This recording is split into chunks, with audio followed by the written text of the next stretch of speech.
Who's that? Are we about to start McDonald's this? cup. Sam, could you describe Evil Dead? Yes, it is a rock'em sock'em roller coaster ride of screaming horror. Oh,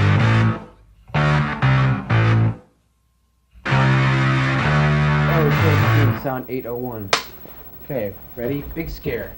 Big sucking sound and action. 1,149. You rolling? I was the old man of the group making Evil Dead. The time we dropped out of school, I was 24. I believe Bruce was 21, and Sam was 19. And the three of us decided it was time to make a movie, left school, got jobs, made a short film, and off we went with our little short film to scare investors into putting money into a feature film. I had read a book, The Exorcist, when I was probably 16, and thought, oh my God, this would make a great movie. And that was the first time it actually occurred to me that you take a book and you make a movie out of it and what that would be like. And living in Detroit at that time, the idea of making a movie and going to Hollywood and all that was way beyond my comprehension. And it really wasn't until I met Sam in college that that dream was brought together.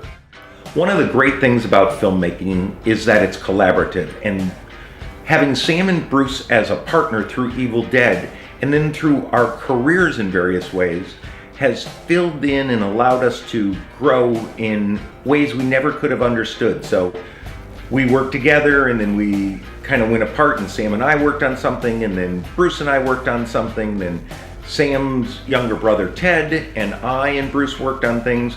So it was great to have that as a start, a collaborative start that gave us our foot into the Hollywood or the filmmaking door and support each other when we needed it the most. And it really was provided a growth opportunity for all of us into what we really love about the film business. By the time we started to make Evil Dead, I had no other aspirations but to get into the film industry. Due to what happens when you make big decisions like dropping out of graduate school, I had left doors closed behind me and there was really no way forward. And same with Sam and Bruce, that Sam elected not to go to NYU and Bruce was out of school, so really making a movie was the only way forward in our lives and our careers.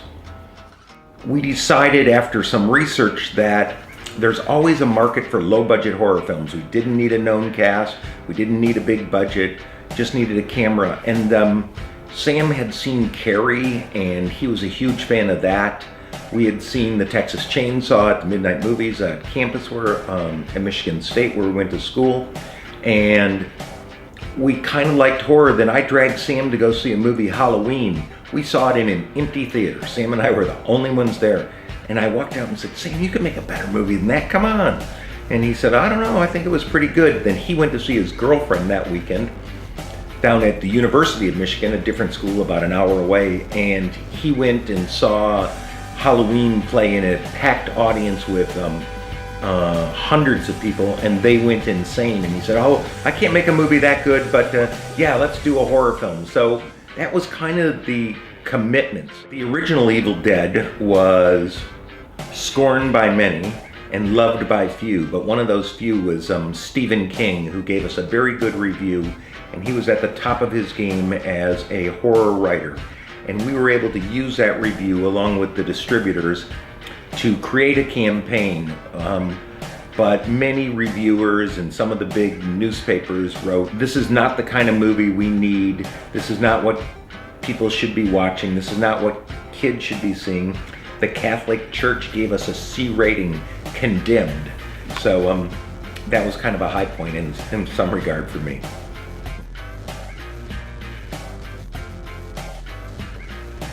I often speak at colleges and high schools to students who are hopeful of finding a career in the film industry. One of the keys is not to want to be the director, because there's only one director, but there's a lot of other people that work in the film industry who aren't directors. There's producers, writers, behind the scenes people, and those are all very valuable professions and one that are quite easy to get into. But if you decide that you must be a director The key to all of these things is to have a support group who is going to help you get started. You're going to need actors, you're going to need a cameraman, you're going to need a team that you make movies with. And if you want to end up in the business as a filmmaker, besides having the team around you, make things that people want to see.